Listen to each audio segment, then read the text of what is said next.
Welcome to Reading the Green, our golf and fantasy sports show. My name is Mike with Kyle and Jordan on Tuesday, March 5th. This is episode 100, the Centennial. Guys, party. Who brought the champagne? You were going to go get a party hat. We should have High Life is what we should have. Oh, yeah, good call. Good call. Yes, I was supposed to wear a party hat. There's a birthday in my household today. I had the hat. Forgot to bring the hat to the pod. My apologies. I should be wearing a party hat. Well, this is a milestone, and you know, I think maybe we underplanned the celebration a little bit, but we're gonna have a good time. We're gonna talk about the Cognizant. We're gonna talk about the Arnold Palmer Invitational. I mean, what better way to celebrate? The Puerto Rico Open? And the Puerto Rico. Yeah, we might be light on the modeling for the Puerto Rico, but maybe just to kick things off. And I mean this in the most heartfelt way possible. I am grateful, very grateful to do 100 episodes with you guys, the majority of Tuesday nights, the last 2 years. Like, I don't know how far we were going to take this thing. And I'm going to guess we probably would have done it anyways. In fact, we were doing it anyways without any listeners. Yeah. And so the fact that we have both listeners, we are, making good content, making some money. Like, this is fun. And I want to celebrate 100 episodes with you guys. I agree. I mean, good is a relative term there, and good content. But everything you said, Mike, thanks for joining. Thanks for participating. Join that listener league. That's always fun. We've increased numbers there recently. So, heck yeah. Cheers. Well, What are you celebrating with tonight? Maybe we should just start there. What are you drinking? What do you got, Jordan? Raindrops. Oh. Barrel Theory. Saw it in the liquor store Sunday, and I was like, oof. I haven't had that in a while. I feel like I'm always buying their DDH Raindrops or all the other variations. So I went with the classic, and it's delicious.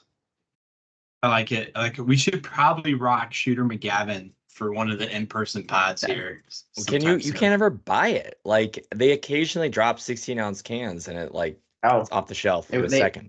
They have it at top 10 right now. I chose this over Shooter McGavin. Yeah, I was gonna say I saw it last week. I mean, it's a little high octane, and Jordan's on this new kick, lower octane. That is the reason that I went with Raindrops. It was 0.7% less. All right. I have an old stalwart here, Lupulin, Hooey. Oh, the best. So nice little 6.2%, not too crazy. Yeah, there you go. Or Sioux Falls, South Dakota. Apparently, they have a tap room there too. Yeah. It's Lupulin, Big Lake, Minnesota. It's always on the way to and from the Pine to Palm Week in Detroit Lake. So when we're making the trip up there, and I always want to stop, and it's always like right in the middle of kids napping in the car, and the timing never works out. So Jordan, I think road trip's a good idea.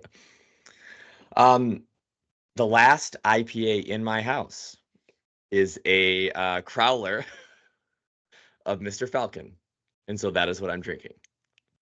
This seems to be a reoccurring theme, Mike. Like, do we need to schedule some deliveries for you, like over the weekend, to make sure you have enough substance to get to Tuesday night? This weekend, I was shredding some Narpow for 3 days in Utah. So we can tell by the hat you're wearing. Isn't that cool? Little Pow Mau Surf Club. Shredding some Narpow?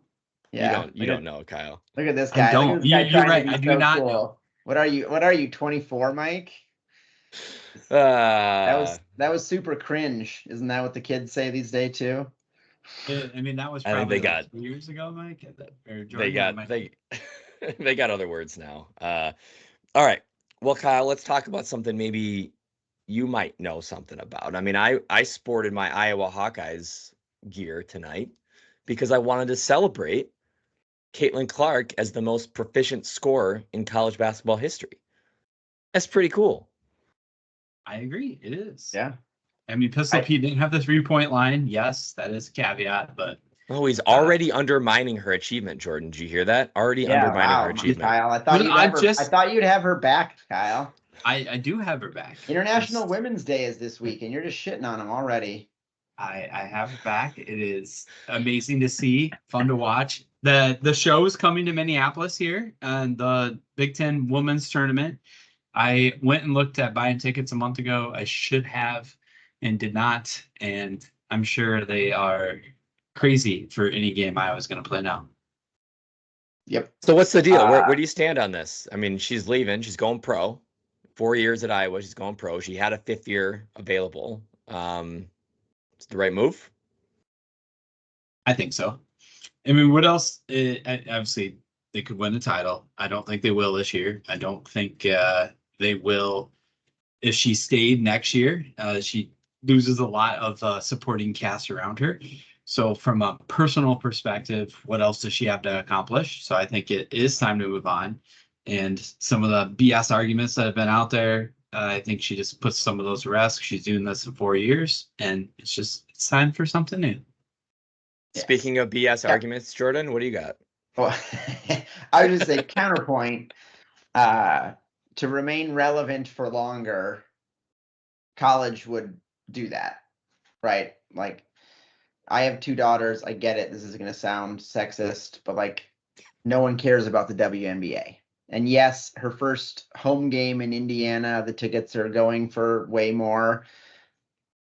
By the end of the first WNBA season, no one will be talking about Caitlin Clark. I will say, jokingly pre-pod, Jordan made a reference to the Indiana Fever. I did not know they were the Indiana Fever. So at least Jordan knew they were the Indiana Fever. You got that going. Right? No, I think, I mean, you're right to stay as that status long term, because she probably, a couple of years in the WNBA, she's probably not going to be the same. But I think at the same time, there's just, I mean, she deals with so much crap. Is it now just being the figurehead? I think that will die down as well. So there's good and bad. I mean, she's never taken a dime from Swarm, the Iowa NIL. So all of her money that she brings in will continue. So some of the out there that, she's going to make less money. That it maybe eventually in this, but she couldn't do this forever either, right? So in the next 4 or 5 years, she's not going to make less money. That is not valued on. Yeah. She had to go pro eventually. Yeah. And we talked about the other part of it, right? Is college basketball is 4 years. All of her records now, there won't be any asterisks by them, right? She played 5 years, so it's 1,000 points higher than second place, right? She broke all of them. Yeah. And she leaves it intact. The quote unquote integrity. I don't care about that. Like, wouldn't be doing anything illegal, but so no. I think relevance wise, she could have stayed relevant longer by staying at Iowa, right? Because you just push out that WNBA time frame a year. But to your point, like, she's going to make the money. Her team's going to be worse, sounds like, next year. I know nothing about Iowa basketball. So that is another great reason to leave, because I hear the Fever are great, right? 10-time WNBA champions. Sure. Look it up. Believe me. So it's funny enough, though, like, I just Googled on Twitter, I searched on Twitter, I should say. While we're talking here, Google and Twitter. Ignore that. But she already signed a new marketing deal with Gainbridge, an Indiana-based annuities company that has the naming rights to the home of the Indiana Fever and Pacers. So any of the trolls out there saying that the Fever are not drafting her number 1, I would say the money says otherwise. Yeah, there's literally a 0% chance that she doesn't get drafted number 1. And if she does, that NBA GM WNBA GM should be fired immediately. Right? Like, that would be like going back in time and still taking Sam Bowie over Michael Jordan. You're probably right on that one. Mike, where are your takes here? Come on. I'm I You're just she's a great player. I'm just Yeah. facilitating this conversation. I think I kind of side with Jordan here, though, is that like the leaving at 4 years kind of just puts an end to all of this. It's the right time to go. No one's gonna ever debate the records after that. Time to move on. That's everyone's in that position. Yes. Can I offer maybe a different debate here before we get into professional? Well, this is professional golf. Before we get into the Cognizant, and I came across this a couple of weeks ago. I want to say it possibly was a No Laying Up podcast from a few weeks ago, but this week we had Live Golf rescind their application for OWGR points. Basically, Greg Norman saying, we tried, it's not going to happen. You know, of course, he's playing the pity card for the players on the tour and the way that he worded it, continuing to make them show up as victims. But I'm curious on the surface, you might say, hey, is that a win for the OWGR? They fought back this last attempt from Liv, but I came across this on No Laying Up a few weeks ago, which is the question of whether or not OWGR actually is a player ranking system. And I want to say it was Solly that maybe suggested that it isn't a player ranking system. It was never intended to be a player ranking system. It was a form of currency to basically get your way into certain events. It was not to prove that so and so. I mean, effectively that's what it does. But at the end of the day, it was always a way to basically say who should play in this event and who shouldn't. And so, I mean, I think what we're starting to see now is whatever places in the media are suggesting, hey, maybe we should come up with our own ranking system. Maybe we'll measure it a different way. And it's not like anyone's going to take this seriously and say the Masters should now follow Pat Mayo's power rankings on who gets invites. But I think what the point is, like, to me, OWGR, I actually think has been weakened a bit over the last several weeks, and in maybe the realization that it's not a true player ranking system. It never was a true player ranking system. And for me, I'm okay with that. I'm okay with it remaining the way you get into top tournaments. And if you want to play in top tournaments, then you have to go get that currency. I like that framing. I missed that part of No Laying Up, which is funny because that makes sense now and ties into this week's No Laying Up that they recorded on Sunday night, which I think they did because the Cognizant wasn't done. Where they did basically what they did is a 6-year player draft with 3 of them, Solly being one, where they each drafted 10 guys, snake draft style, and laid out a point system that they're going to look back at 6 years, how many points those guys generated. It was just one of the interesting things to me, and I agreed with it. They allotted 8 points for a major win, 3 points for an elevated event win, 2 points for a PGA win, 1 point for a live win, and 1 point for a DP Tour win, and 1 point for an alternate field PGA Tour win. So that's why they were equating the live to. But that being said, and I'll go full circle here and tie all this back. They still took live guys fairly early, a couple, just a sprinkle, right? You know, like Brooks and Rahm, obviously, but and then for a long time, none of them went. I thought there was a big recency bias, but then I think it probably, and where I mean it comes full circle, is I think it ties back to individual person's perception, right, of rankings and where people stand. So somebody like a Dustin Johnson, right? When you go all the way back to OWGR, I haven't looked, but I'm guessing DJ is not very high because Liv's right, not getting rankings, and he did very little towards his end of his PGA Tour career, outside of after the Masters win in November. Just trying to I don't think he won again. Yeah, exactly. So like somebody like that, like to even be debated in a 30-person draft, kind of very much surprised me. And then Pat Mayo, you referenced his rankings, so he decided, it was like, well, you know, OWGR is irrelevant more, Data Golf has their rankings. I'm going to come up with my own, which would be a fun exercise for us to do, some shit event link. But him and Feinberg were even debating DJ at like 5. And that blew my mind too. So like, I mean, yes, the ratings are subjective and it depends on your framing.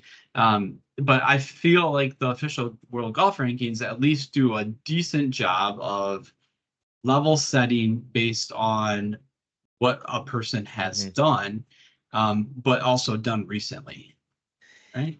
The part that sticks out to me there, so you talked about the point system for no laying up and this idea that basically 3 live wins equate to 1 signature event win on the PGA Tour. And I think the way that I look at that is that actually kind of checks out, because you could say somebody like Taylor Gooch in a 54-person field being on like immediately out of the gate better than half of the players playing every single week on Live has a pretty high likelihood of winning that many events. And it is likely to happen as someone navigating the PGA Tour all the way up to getting themselves in position to winning a signature event. Like those types of things. And I don't know how much like the no laying up guys like tried to think about the odds of those things happening. But I actually think the odds of someone winning 3 times on Live are probably pretty likely, because the player pool is so small. Yeah. That they have to actually beat. Like you automatically, anyone we're talking about automatically beats half the field every event. And so you're not giving quite enough credit to the Dean Matt Burmester Wolfs of the world. I mean, the Hudson Swaffords. Ian Poulter finished +4 this last week. Like, Anthony Kim that hadn't played in a professional event in how long? And, well, maybe he's just automatically on the tour. Yeah, I guess he's a wild card. He's a wild card, Kyle. Wild card. My point is I like seeing in the media, I like seeing these rankings come out, because I think we can make the case that there are players playing on Live that if we could figure out the way to figure out like how Joaquin Niemann, like where he fits, like it's possible. But I don't think that OWGR has to change, and I don't think that the major tournaments have to change either. Like there is a way to get these guys in the field, and I know it's going to change, but I don't think that it has to. I think you're 100% right, Mike. I agree with that take. I think the rankings, at least how things have played out over the last 2 years with the changes in the sport, are reflective realistically on how golfers would rank. I guess if somebody like us, our example, if we pooled all the people in the golf world that follow it closely and we all put something together, the consensus would probably follow OWGR fairly tightly. Maybe somebody like Cam Smith would get skewed up just because of what he was for a short period of time, but he's not that guy anymore. Yeah. Well, we'll see what happens. Obviously, there's been a lot made of Niemann specifically making his way into the major events, and the major events will be better for it. And I hope that continues to be the sort of the paradigm for how players get in. Let's talk a little bit of pro golf. Oh, Jordan, one more. Before we move on, Kyle, Live golf question for you. What happens if a player gets hurt or sick in the middle of the tournament to their team? Right, their team would be at a disadvantage. What do you think happens there? They automatically get Anthony Kim.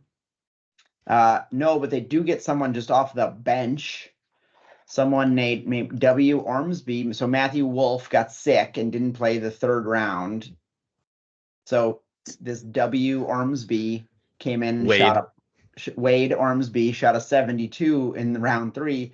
Didn't play round 1 or 2, but got inserted into the team for round. Just hanging out in the team room back there, eating some shrimp cocktail. Like I was just clicking through the names and I saw Bubba Watson sucked in the tournament, and I realized, oh wow, they just come on in, Wade, come in and replace this guy. He'll be Bubba will be in the Masters field. That will make it stronger. Oh yeah, he was +1 this week on where Charles Schwartzel was -13, so it's probably not going to go well for him this year.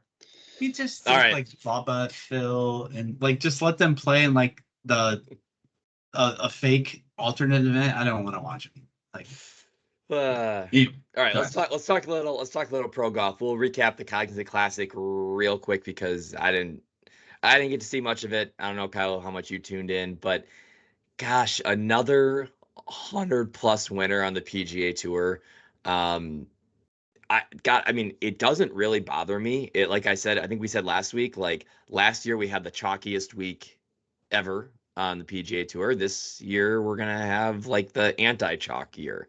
It's just the flow of these things. But Austin Eckroat getting his first PGA Tour win, definitely the kind of guy that you're not surprised if you're following pro golf. Not surprised to get a PGA Tour win. Maybe not surprised to get it here. It was going to happen eventually. He's been playing great. But yeah, it was interesting how it happened, right? He had to basically protect a big lead, knowing that all he had to do was not blow up down the stretch on Monday with no one watching, and he got it done. First off, shout out to listener Derek. He hit an outright on Austin Eckroat. I've been on him a couple times this year. Unfortunately, it was not this week, so missed it. Overall, I know there was some heart rain on how the course played on Monday. On Thursday, they took the tee away a little bit with the setup, but there also wasn't wind. But I think some of the takes out there leveled a little bit as the week went on and are true. Like, this event is at a crappy point in the schedule. Just the first event to kick off Florida. You have API right behind it. You have the players right behind it. It's going to be hard to draw people. If guys know they're going to get their teeth kicked in, they're not going to show up. So overall, I mean, the final score was relatively the same as last year, even one stroke less if you take out what they did number 10. But yeah, it's a decent event to watch. You're going to get some long shot winners here overly year to year, and I don't mind it. Which event takes priority for you this weekend? The Cognizant Classic or the Seminole Pro-Member? I didn't even look at the Seminole Pro-Member. Usually I look at the. I feel like it's always talked up a lot on Twitter, Instagram. I didn't see it at all this year. The pairings are always shared. Mm-hmm. Who had to miss the tee time because they still had to play in the Cognizant? I did not follow up on this. The speculation was that Rory was possibly going to miss his tee time, but he might have hustled to get done. And then Seminole's like 15 minutes away. So I think Rory was close. Are you baiting me, or do you know the answer? No, but speaking of hustle, that's what made me laugh. Did you see Tom Kim and somebody else literally sprinting to AT&T on Sunday to get their tee shot off so they could continue playing? Yeah. Was it Billy? Yeah. Yeah. But there was a bunch of guys who I think it was close. And then the joke was EVR was sitting there in second all of Monday, having to wait to see if Eckroat was gonna mail it in, and they was gonna have to jump in a shuttle and get back over, just leave the Pro-Member at Seminole and just get back over to Palm Beach. But guess who? Did you see who won the gross division? Hughes. Mackenzie Hughes. Who won the net division? Dan Royan. EVR. Yeah. Who did they play with? Which big money dudes? The only one you'll know, second place Ryan Fox, and that played with Jimmy Dunn. Isn't he the big Jimmy Dunn? Yeah. Yeah, big golf. Well, who played with Jimmy Dunn? I don't know if that's Ryan Fox. Oh, all right. But yeah, I'm looking at good pull for Fox. Yeah. Batia got second in the gross. Look at that. I think Tiger got last, or Nelly Corda got last.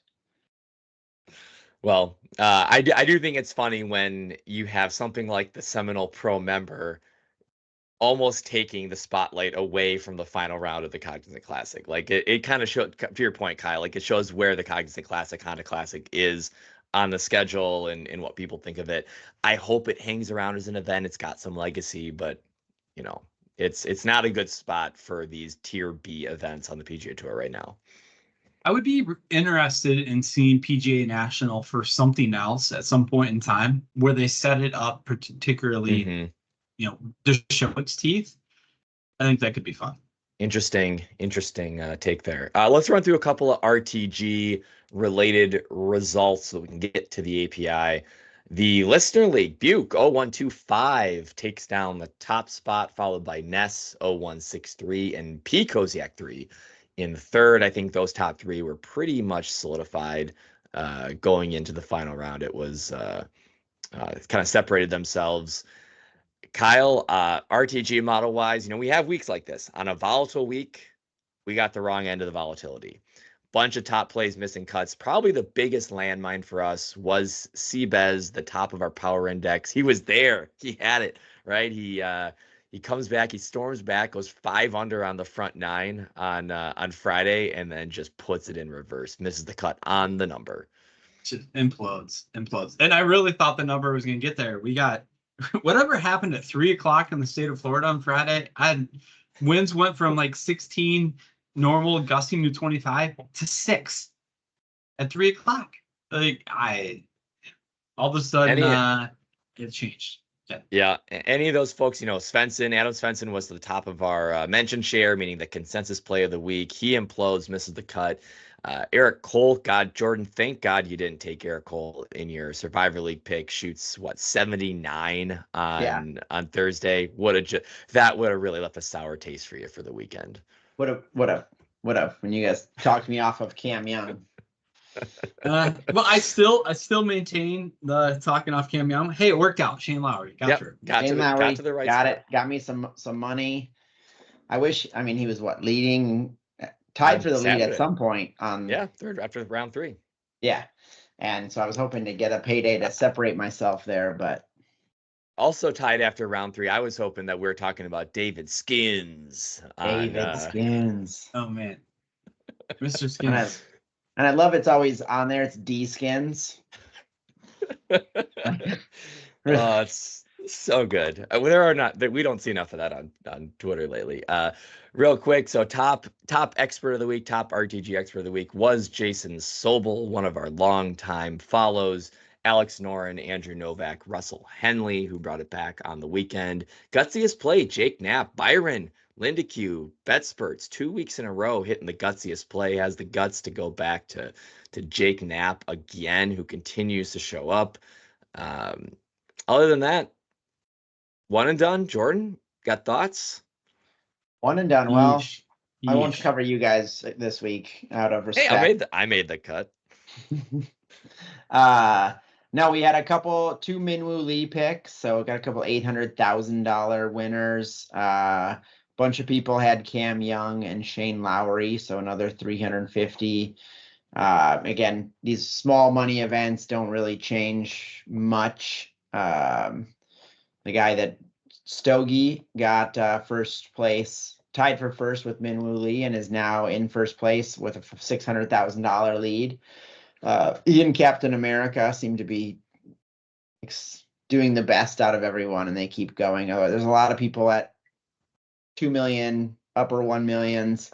The good news is you two are right next to each other. I won't give numbers on how far down the chain you are, but you did gain $32,000 on me this week. I'm proud of you. All that matters is that when I win $3 million this week, I'll be in first. Exactly. Exactly. Can you tell us who you're gonna pick? So, can you guys both tell us who you're gonna pick so all the listeners know not to pick them? Mm-hmm. We'll get there. Scotty. Yeah, exactly. That was an obvious answer. All right. All right. Well, let's talk about the Arnold Palmer Invitational, because we finally get another signature event on a fun golf course with a great field. We're headed to Bay Hill, just outside of Orlando, where last year we had long shot Kurt Kitayama winning a signature event, which showed the world that, yes, a long shot can win a signature event, and it gave hope to the future of the PGA Tour. This week, we get a limited field, 70 players, make top 50 and ties after Friday, plus anyone within 10 shots of the lead. Kyle, can you say more about this 7,500-yard par 72 Bay Hill? What works here? Approach. Of all the stats on tour last year, it ranked 9th out of 52 courses when it came to correlation for success for approaching the green. Most of those approaches come from 200 yards plus, 200 and then 225 to 250. 3 of the 4 par 3s are over 200 yards. So that's part of that bucket. And the one that is not averaged 199 yards last year. So need to be good on approach and be good on those longer approaches. Obviously, we're in Florida, so it's Bermuda. Par 5 scoring, you have to get after the par 5s here. And then lastly, Jordan, do you know who designed this course originally? It was Mr. Dick Wilson. Mr. Dick Wilson. Didn't D Skins marry his daughter? What would that? What's the punchline? That is not it. I was trying to think of what I did. I would have chimed in quicker if I could have got there. I was not. The other Kyle, the other correlation I see, there's sometimes people like to draw some comps out to links and or major golf courses. I mean, basically the point is we're probably going to have a single digit under par winner. And so you want somebody that can get a lot of wind here at Bay Hill. You want people that can flight the ball, hit it high, hit it left, hit it right. And I think that's why you think about maybe people that can play well in a Scottish Open, British Open tend to have some comp success here.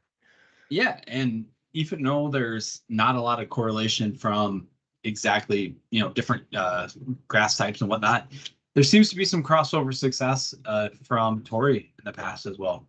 You look at somebody like Tiger, who has won a ton here, won a ton of Torrey, for example. Great point. All right. Well, we're doing a new bit on the agenda, which is before we get to the RTG model, we got to workshop the Survivor League pick. Kyle, I know you got thoughts. I'll tell you first. Hovland is my current pick. Okay. He is one of the 3 I would consider. How about that? Okay. So I think it comes down to the holistic thought, right? So the 3 I would consider is Rory, Ludwig, and Vic. Ludwig. So looking at most people's models, Ludwig is really popping this week. He has played here before and done okay, right? I noticed that error and Rick run good, so my apologies. There is error in course history that is showing me right now. But he ties out really well from what he does from a skill set perspective.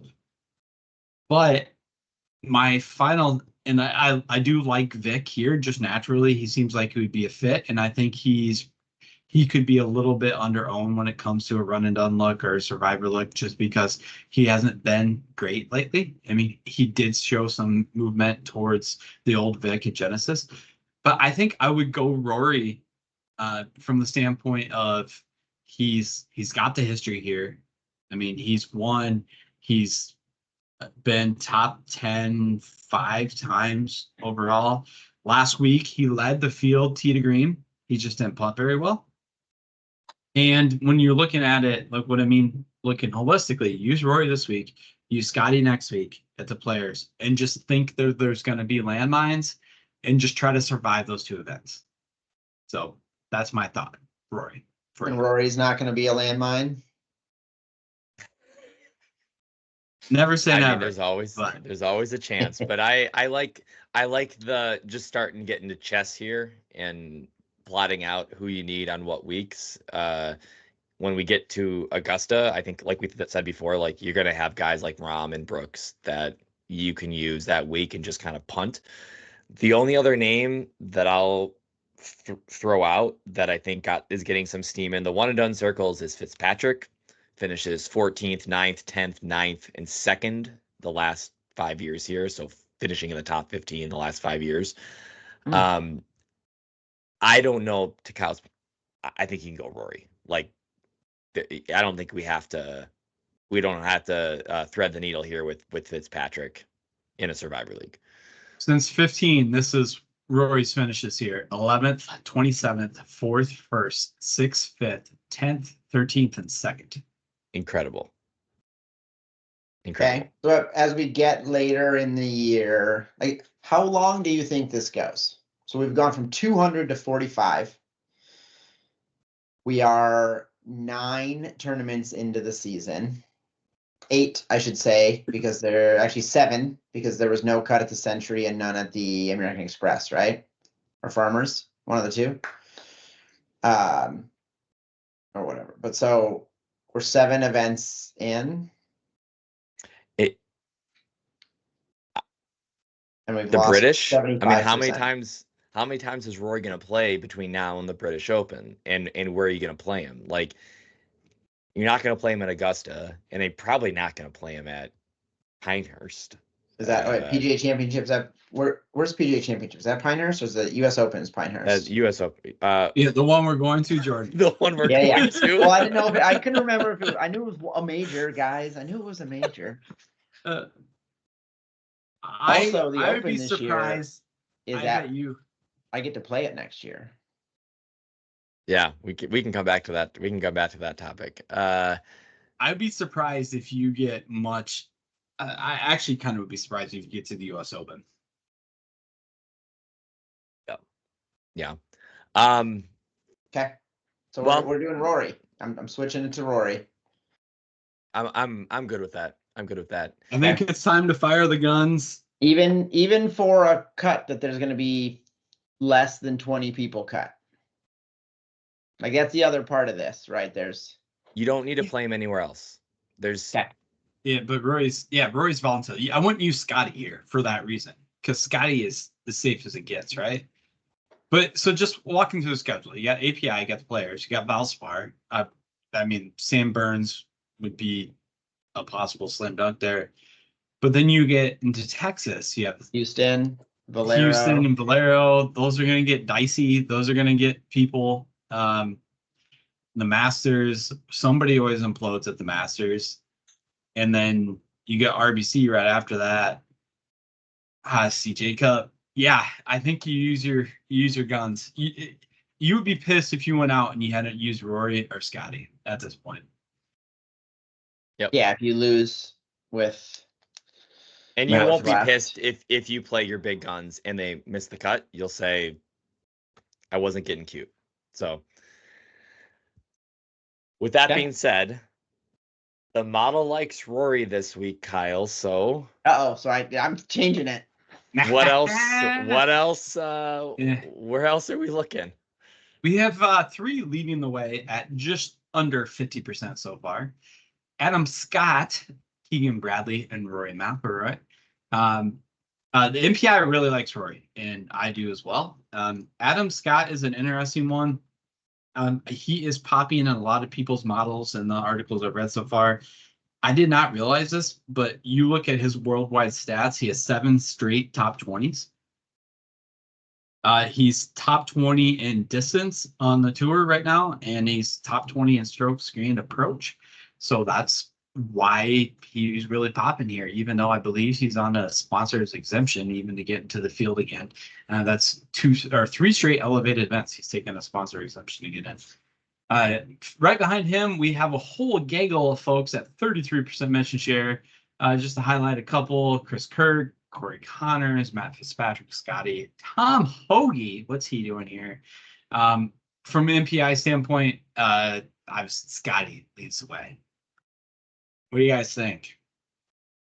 Do they really allow sponsor exemptions to elevated events? Isn't that kind of like, oh wait, you suck, but come on in? You know who got the other one? Tiger? Webb Simpson. Ooh. And you know who took exception to this? Dylan Wu, of all people. Dylan Wu, after he shot 99 on Thursday last week, takes to Twitter and calls out the player directors on the PGA Tour for getting sponsors exemptions. So yeah, it's a good question, Jordan. It feels like, but it's the nature of the beast. Like there are still sponsors and they still get their way. So what do I think? I already talked about Fitzy being a potential high floor play here, a guy that just seems to show up. I agree with backing Rory this week. His form here is incredible, and he's, we probably expected a little bit more out of him at the Cognizant, but it's hard. It's almost like the Brooks Koepka thing. It's like if Rory's playing the Cognizant and it just isn't clicking, we don't really expect him when he's got the Seminole Pro-Member in 36 hours to like just grind over these putts at PGA National. And so, I think we saw enough out of Rory to know that his game is in a good spot, and this is a spot where he's really motivated to win. The only other name we didn't quite get there in your model rundown, but I believe there was a player last year that finished first in ball striking, and I should have looked up the exact stat. It was either first in strokes gained approach or first in strokes gained tee to green, and also finished last in strokes gained putting. I mean, literally the definition of team no putt. Emiliano Grillo, $6,900, is getting some love in the community this week as being a guy that might be a good spot for some salary relief. 39th, 21st, DQ, need to look into that. 26th, 7th, and 17th in 6 appearances at Bay Hill. For a guy that hits the ball as well as he does, that's a good spot for $6,900 if you're looking to maybe pivot a little bit off of Min Woo, who's going to be insanely owned as a 6K play. You know who else should be insanely owned? EVR. He won the Seminole Net event. Yeah, he should have been. His handicap should have been about +8 going into that event, the way that he's been playing. He'll be in my lineup. Did he Rogers it? Is that what you're saying? Go ahead, Joe. I'm saying EVR. I'm putting him $6,600. Been playing great. He has. Taking him, Minnesota boy. Well, South African, but gopher. So Jordan likes EVR. I am intrigued, even though the MPI doesn't love him so far, by Keegan Bradley. He has some great course history here. Lives in Florida. Looking at the last 3 years, he's went 10th, 11th, and 10th. Hunter DK Nations on him. Landon Selinsky, Brandon Gadula. I think the one pause maybe it would give some folks is his form. He did finish 11th at Pebble and 43rd at Farmers, but missed the cut at the Genesis. So maybe we can get a little bit of a break on Keegan, and he's only $7,400. So I'm intrigued there. I'm with you on Rory at the top of the board. I mean, Scotty's a great play, obviously, but if you can save $700 and get a little less ownership on Rory, I like that. Grillo's an interesting one, and I'm glad you highlighted it because there is some years here that it's trends towards team no putt, which obviously would speak to Scotty as well. I'm also glad you highlighted Min Woo because I think that's going to be a huge ownership down at 6,600.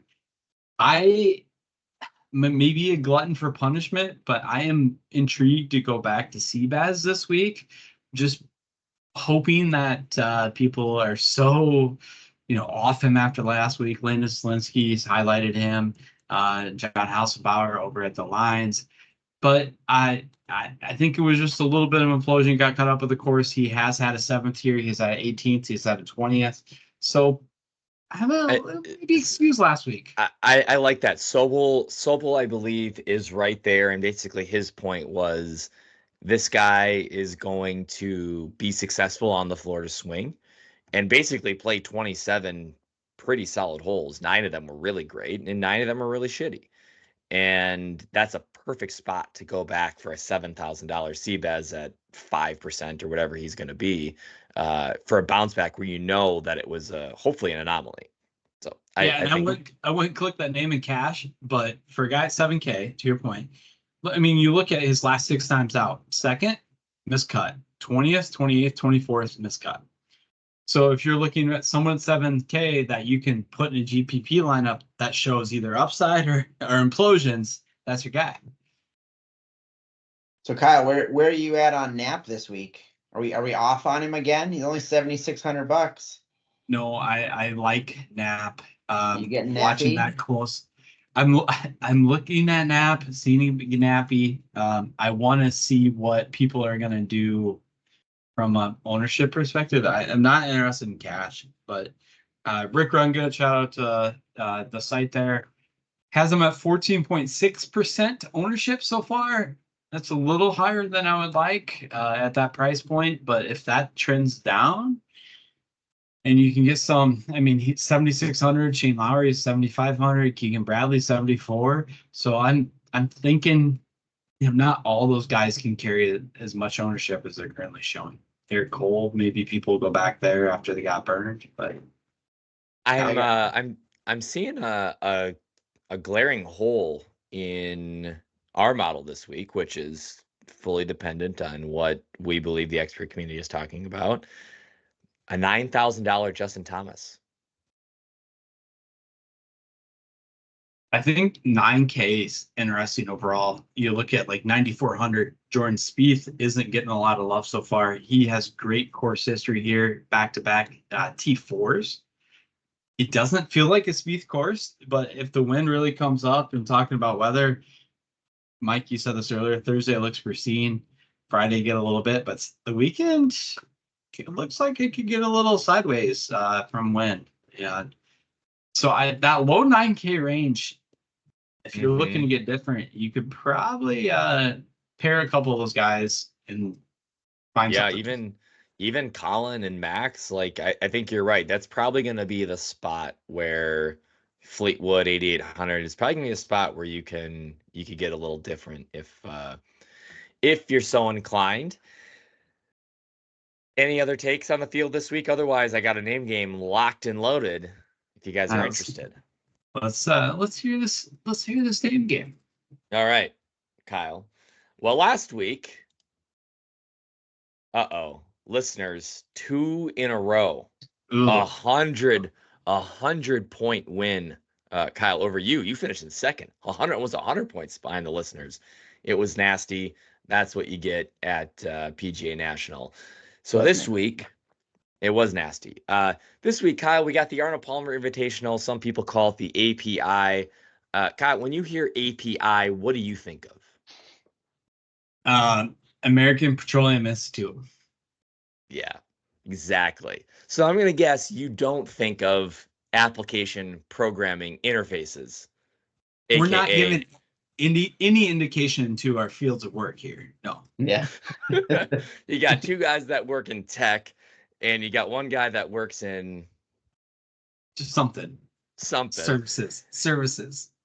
Cleaning shit up. Yeah, exactly. Not actual shit. I get to the API week, and I think, God, why are we talking about web services here? I can't get that out of my head. So I said, you know what? What if we had tech CEOs playing this week? Yeah, who's drawing inspiration from their favorite tech CEO? Okay. So here we go. We got 4. You're gonna learn something. You're gonna learn something because this isn't your industry. I learned a little bit. I had to dig deep here, but we got 4 teams of 3, all drawing inspiration, their namesake, from famous tech CEOs, founders, executives, etc. So here we go. Team number 1, Will Zalatoris, Bill Gates, Microsoft, Eric Van Rooyen, and Eric Wan, Zoom, Patrick Cantlay, and Patrick Collison from the payments company Stripe.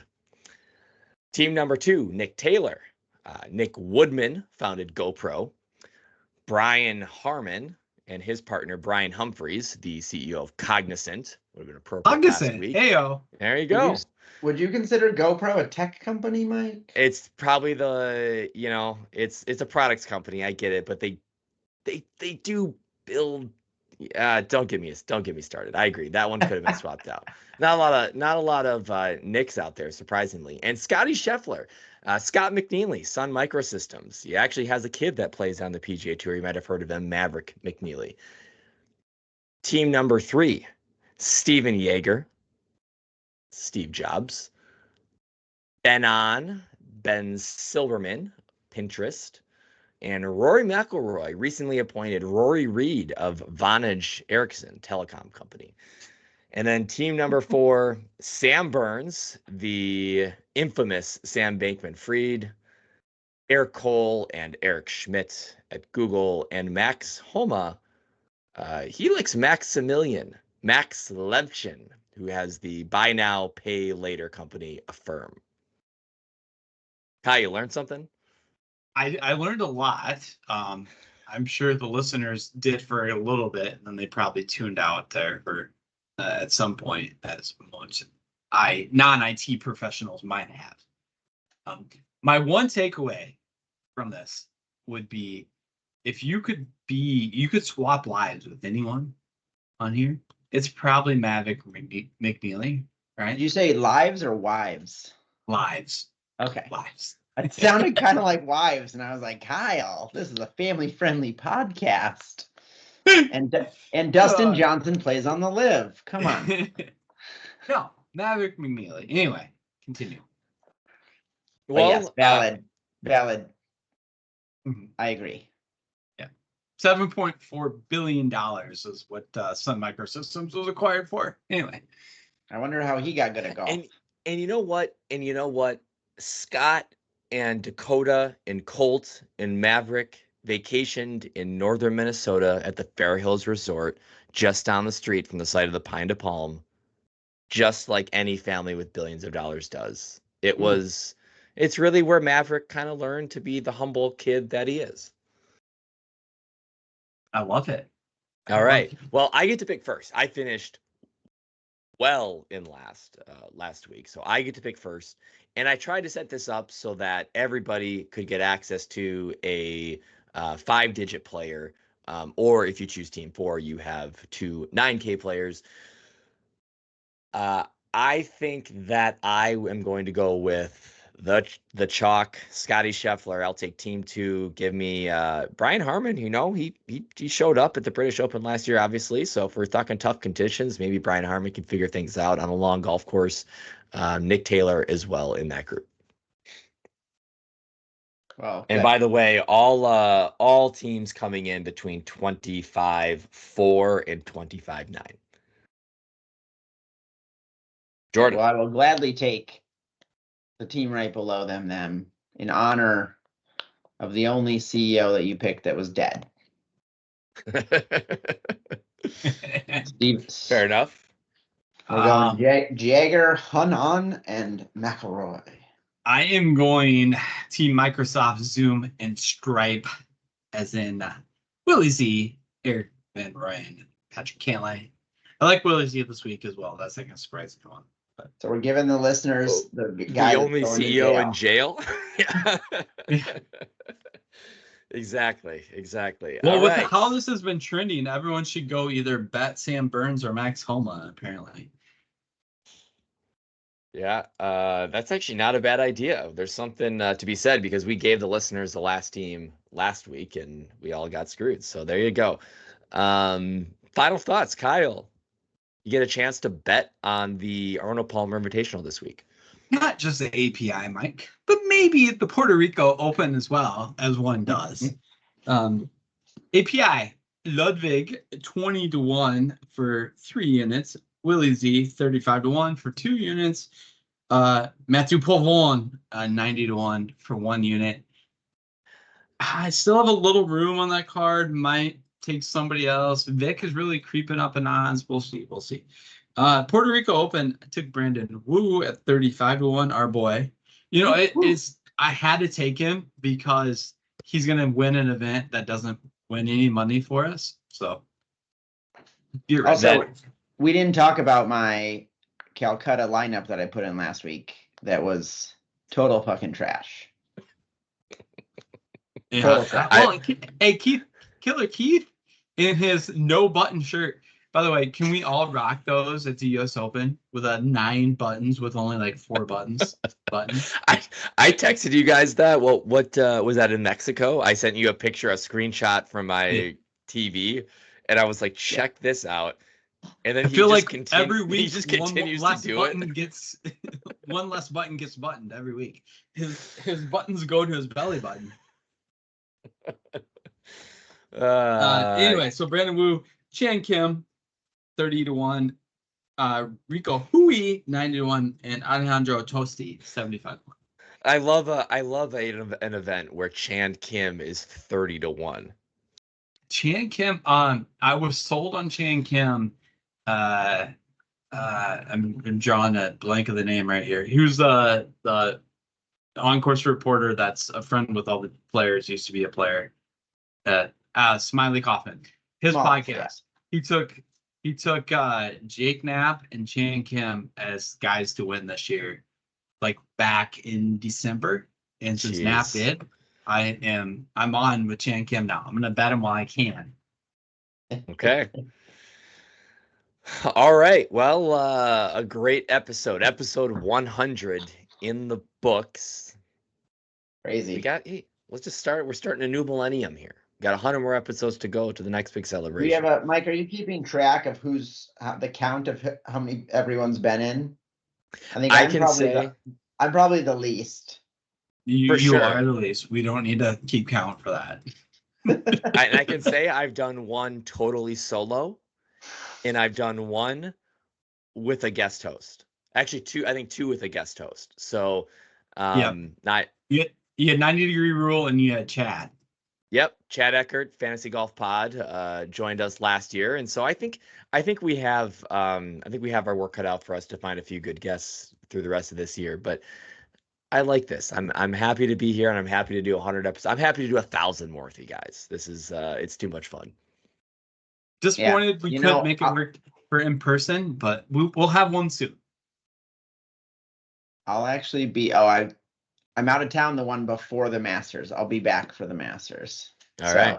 I just looked up the dates and I was like, shit, I'm going to miss it. Nope, I'll be back. Just in time. All right. Well, we got content all week on the Arnold Palmer Invitational. You can follow us on Twitter at RTG Podcast DFS, our YouTube channel, Reading the Green, and any major podcast platform. New episodes out every Wednesday. We'll be back in a week with the results of the API and preview the Players Championship. See ya.